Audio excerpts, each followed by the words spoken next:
I'm Jess. Today I'm going to be talking to you about eczema in babies. Baby for show. So this will just be a few of the things that I've learned about eczema because I had no idea before, and a few ways that I've learned to treat it or cope with it. You want to wave hi? Hi. Say hi. She did learn to wave recently. Now, my baby has all the skin conditions. Okay, not all of them, but she has a lot. So she has eczema, or atopic dermatitis, for those of you who don't know that that's basically the same thing. She has Mongolian spots, which are those like little bruises on her behind that make people think that she's abused. Not actual bruises. She has strawberry hemangiomas, which are like raised bumps that the veins are too close to the surface of the skin, and that goes away hopefully in the first 10 years. We also have vitiligo in the family, and she had cradle cap, and most recently we dealt with about a ringworm. Also not as scary as it sounds, but yeah. So we've been through a lot of skin conditions. But today I'm just going to talk about eczema because I feel like there's so many things I didn't know about it before I had my baby or met her dad because, well, let's say number one, it is a hereditary condition, sort of. I mean, you're more likely to have it if a parent has had it, but you can still get it, or you can still have it without having a parent have it. So your parents make you more likely to have it, apparently. I don't know. Her dad has it. His is terrible. Hopefully hers is going to calm down. Because number two, it is not necessarily permanent. Some people just have eczema as babies, and it goes away over time, and you won't necessarily have to deal with it as a teenager or as an adult.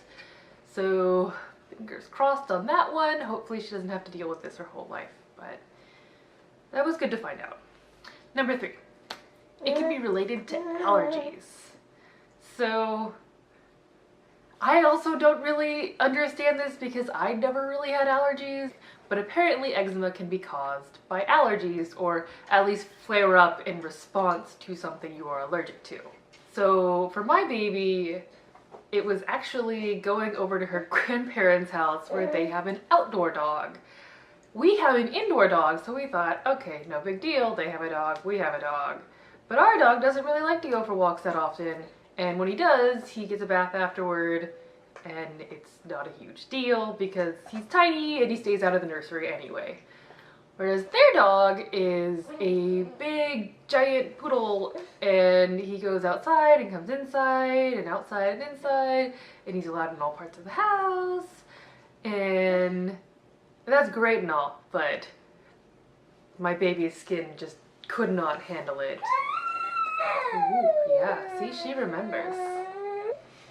It's not the worst, but we did try to have more caution when she was a newborn. Now that she's older, it seems like she can handle it a bit better. Okay, so now we're on to why it's actually terrible. Because so far, okay, not that bad, whatever. But issue number four, or thing number four that I've learned, is babies like to scratch at it.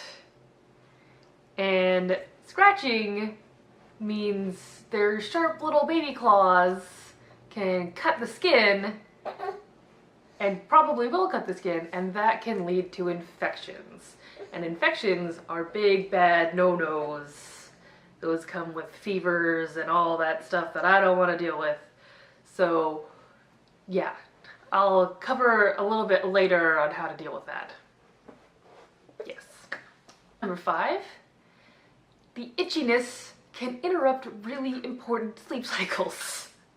It's bad for you, it's bad for them, it's bad for everyone, because if they're awake in the middle of the night, you're gonna be awake in the middle of the night. No one wants that.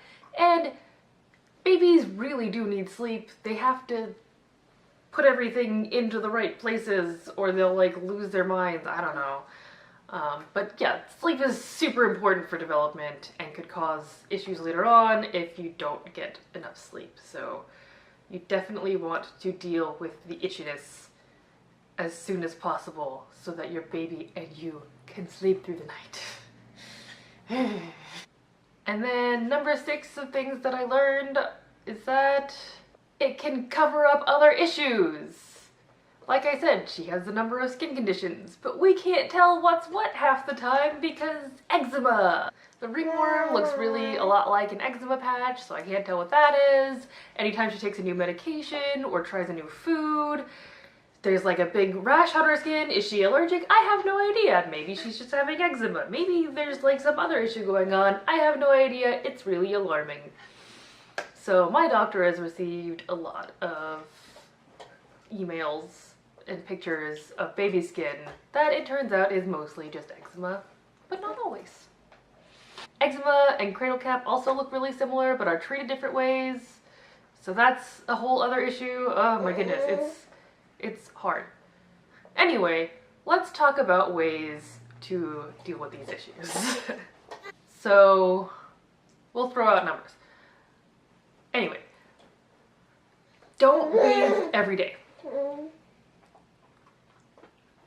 I know it seems kind of counterintuitive because you want to like get rid of like allergens on the skin, that sort of thing, but bathing too much or in too hot of water actually irritates the skin more and causes the problems to be worse. Yeah, see? Ah! But when you do take baths, or when you do give your baby a bath, you can use oatmeal baths or shampoos that won't irritate the baby's skin. Make sure anything you use is like non-toxic. Obviously, it's a baby. Don't use toxic chemicals around babies. After the bath is where the important stuff comes in, which is using Aveeno eczema all over. It's just like a good cream. There's like the daily cream, and then there's the tub, which is for like nighttime. It's really like thick paste. You probably don't want to deal with it during the day because it will be sticky. But it also is a little more potent. So you do want to use it at night or whenever you feel like your baby's not going to be getting into too much and like eating the things. I don't personally use any of the honey eczema treatments because there's all like the issues with infants and honey, and I don't know like how well processed it is. Like the botulism actually doesn't break down until a very high temperature, so yeah, I just don't deal with honey and babies at any point. I'm sure it's okay in some brands, but I'm not gonna risk it.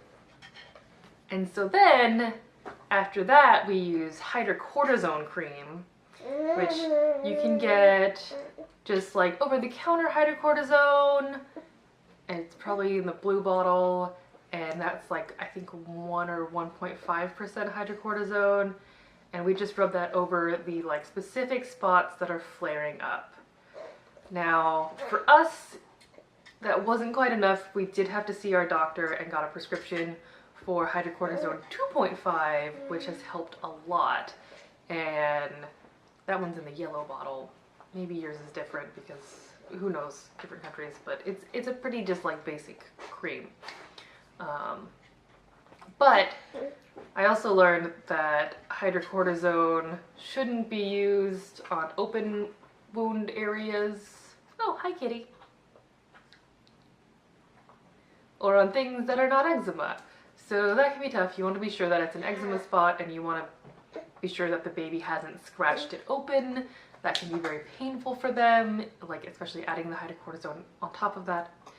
And yeah, hydrocortisone also can sting a little bit, I think, if you put it onto eczema patches that are like more irritated. So the baby might like be upset at first, but then will calm down and hopefully be able to sleep afterward, because it will help with the itching. Speaking of itching and babies scratching things, use baby mittens. I know a lot of babies will just pull them off, but if you can get them to wear them, just do it. It's so worth it. Also, trim their nails when they're asleep because no baby likes having their nails trimmed. So yeah, see, she doesn't even like the sound of it. But yeah, I wait until she's taking a nap and I just like keep nail clippers in my pocket. If we're out and about and she's in her stroller, I just like trim her nails real quick.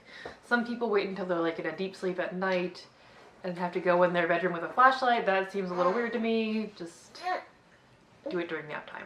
Swaddles. Swaddles are great because they contain the baby. My baby did not like being swaddled, so she broke out of it and scratched her head a whole bunch. But again, if you can do it, do it. We ended up having to use pajamas that have like a little flap that goes over that she couldn't take off because she took off the mittens and took off the swaddles. So those pajamas were a lifesaver. And then another thing that I've read about is that feeding babies yogurt can actually help like build up things in their gut to help with allergies or something. I'm not a doctor. Again, I'm gonna say this probably in every video. I talk to my doctor a lot and I do a lot of research and then I talk to my doctor again. So with yogurt, you want it to be unsweetened, none of the like fruit yogurts, full fat yogurt. You don't want to give them too much because you don't want it to like fill their stomachs instead of milk or anything like that. And you have to wait until after they're 4 months old because you don't want to feed them things that are not formula or breast milk before that point. But again, that one's a little more iffy. So we do give her yogurt. She also has these like yogurt melts. I don't know if these help or not. It says live and active cultures, so we just try it. I'm not sure the benefit, but as far as I've read on the internet, there is benefit. Yeah, those are all the things that I've learned so far about eczema. It's not a thing that I ever dealt with before. Definitely still a process, still learning new things all the time, and just dealing with all the different skin conditions. If you have any questions or advice, or if you want to see another video like about other skin conditions, let me know in the comments. Don't forget to tickle the like button, maybe subscribe. Yes, I said tickle. I'm not Peter McKinnon. I don't smash. And with that, I'll see you lovely folk next time.